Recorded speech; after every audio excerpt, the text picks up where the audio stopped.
আলোচিত এবং ঘটনাবহুল ভূখণ্ডসমূহের অন্যতম হল সিরিয়া।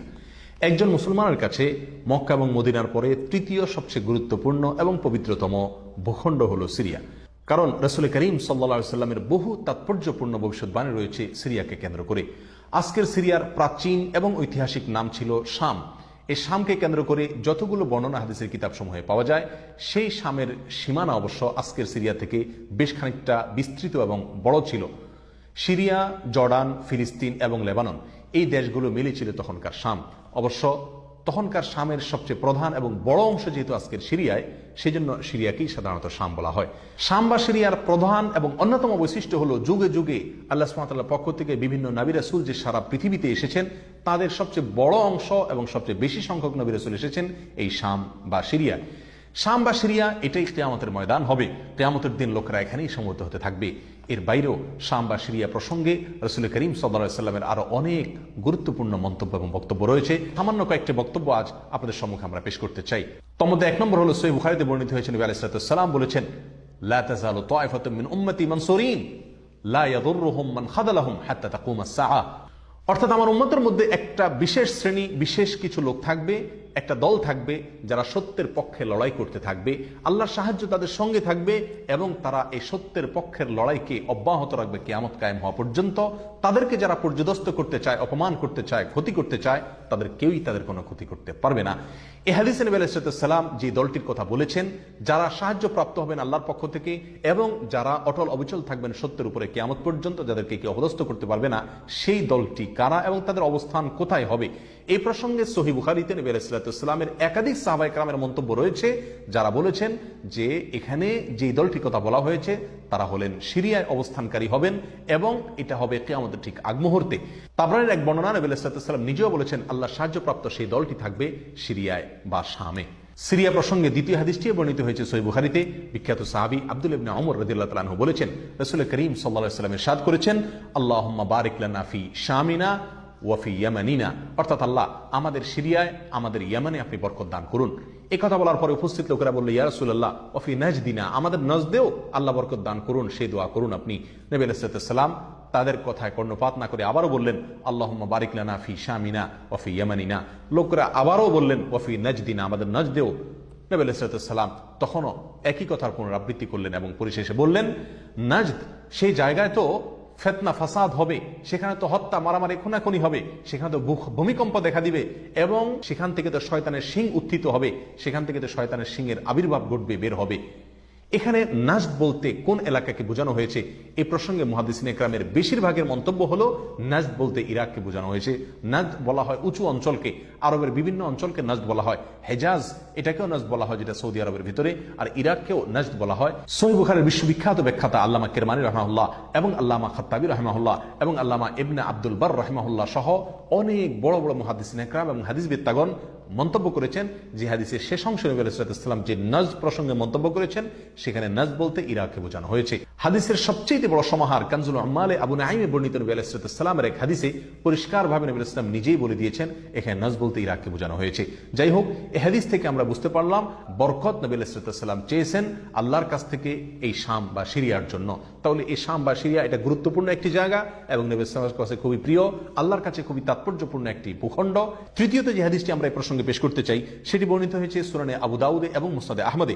নবী আলাইহিস সালাম থেকে বর্ণনা করেছেন আব্দুল্লাহ ইবনে হাওয়ালা রাদিয়াল্লাহু তাআলা আনহু, তিনি বলেন যে রাসূল করিম সাল্লাল্লাহু আলাইহি ওয়াসাল্লাম আমাকে বলেছেন, দেখো যখন তুমি দেখবে যে খেলাফত পবিত্র ভূমিতে অবতরণ করেছে, নেমেছে, এসেছে, প্রতিষ্ঠিত হয়েছে, তখন তুমি ধরে নিবে যে কিয়ামত খুবই সন্নিকটে এসে গেছে। এই হাদিসে নবী আলাইহিস সালাম পবিত্র ভূমিতে যে খেলাফত অবতরণ করলে কিয়ামত নিকটবর্তী এটা বোঝা যাবে বলেছেন। এখানে পবিত্র ভূমি বলতে তিনি কি বুঝিয়েছেন, এই ব্যাখ্যা প্রসঙ্গে প্রায় সকল মুহাদ্দিসিনে কেরামের অভিমত হলো নবী আলাইহিস সালাম এখানে সিরিয়াকে বুঝিয়েছেন। আগে এবং পরের আলোচনাকে পর্যালোচনা করলে সেটাই পরিষ্কার হয়ে যায়। সিরিয়া প্রসঙ্গে চতুর্থ যে হাদিসটি আমরা পেশ করতে চাই, সেটি সুনান তিরমিজিতে বর্ণিত হয়েছে। সেই হাদিস থেকে বোঝা যায় নবী আলাইহিস সালাম সিরিয়াকে গোটা মুসলিম বিশ্বের জন্য হৃৎপিণ্ড হিসেবে অভিহিত করেছেন, মন্তব্য করেছেন।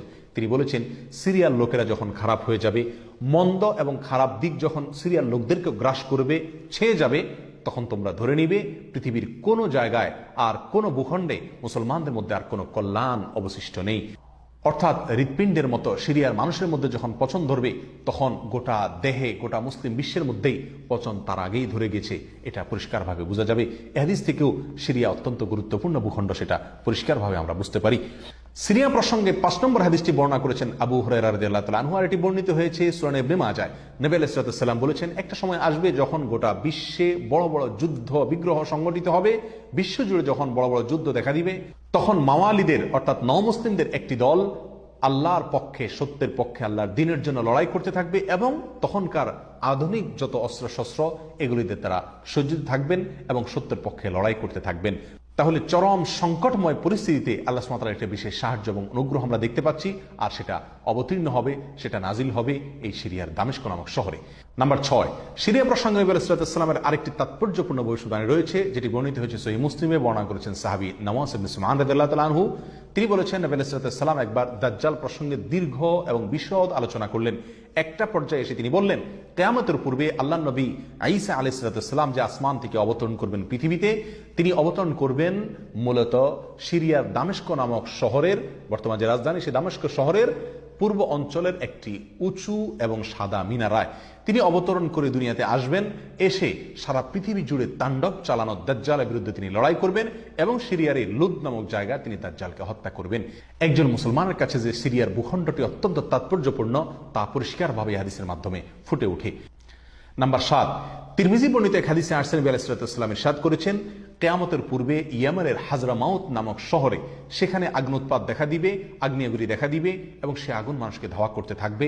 সেই পরিস্থিতি আসলে কিয়ামতের ঠিক পূর্ব মুহূর্তে আমরা কি করব, এই প্রসঙ্গে সাহাবায়ে কেরাম নবী আলাইহিস সালামের কাছে দিক নির্দেশনা চাইলে তিনি বললেন, আলাইকুম বিশাম, তোমরা শাম বা সিরিয়ায় গিয়ে আশ্রয় নিবে। অন্য এক হাদিসে আসেন নবী আলাইহিস সালাম বলেছেন, একটা সময় আসবে যখন 3টা জায়গায় একসঙ্গে যুদ্ধ চলবে, সিরিয়ায় এবং ইয়েমেনে এবং ইরাকে। একজন সাহাবী প্রশ্ন করলেন, ইয়া রাসূলুল্লাহ, আমাকে ওই সময় আপনি কোন পক্ষের হয়ে লড়াই করার জন্য নির্দেশ করবেন? নবী আলাইহিস সালাম বলেছেন, তুমি শামের হয়ে অর্থাৎ সিরিয়ার হয়ে তুমি লড়াই করবে, আর যদি সিরিয়া হয়ে লড়াই করার সামর্থ্য তোমার না থাকে তাহলে ইয়ামানের পক্ষ তুমি অবলম্বন করবে। এই হাদিসে একেবারে পরিষ্কারভাবে সিরিয়ার গুরুত্ব এবং তাৎপর্য আমাদের কাছে ফুটিয়ে তুলছে।